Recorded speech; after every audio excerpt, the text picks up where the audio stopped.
Hey, welcome back to the channel.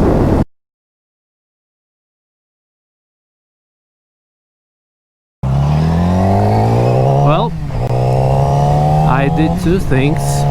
First, I had to get the roll cage for my GoPro because I found the rock chip on my lens. Yeah, it was really a fucking rock chip. I thought it was just some crap as usual, but not this time. One big solid rock chip on my fucking lens. So I was like, nah, not happening anymore.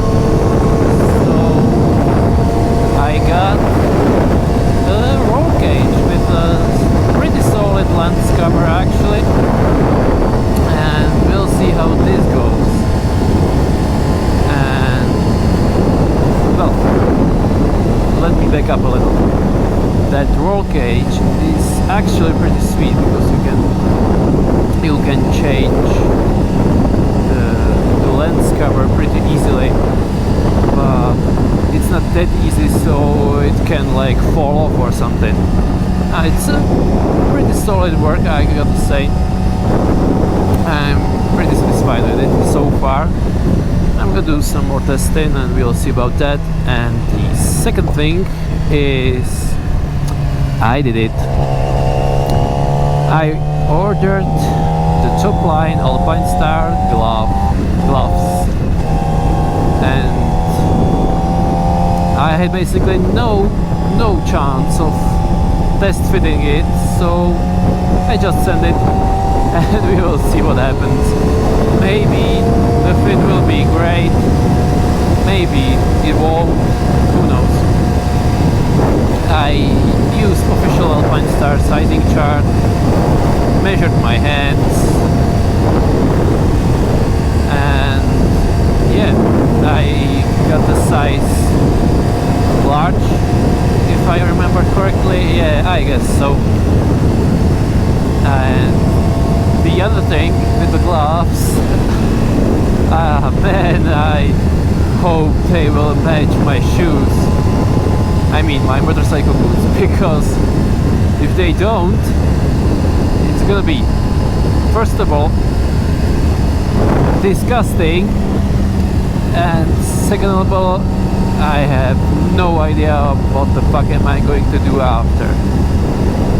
But if they match perfectly or kinda close to perfect, because they are so far away, you know, heads, feet, I'm gonna keep it, and around Christmas time I'm gonna design my own new motorcycle suit, colors and all of that shit, and man, it's gonna be so gorgeous, so gorgeous. Maybe it's gonna be a little brighter colors, but that's not necessarily a bad thing on the motorcycle, you know, right? Today was actually pretty weird. There was these big storm clouds coming. There were the big storm clouds coming around from like all the directions. I was afraid to actually get out and ride because I fucking hate being wet, mate. I fucking hate it. So yeah, that's my story for today. It looks great now, and I hope it stays that way, because that would probably ruin my trip to the city. So yeah, that's pretty much it for this episode, and as always, ride safe and peace.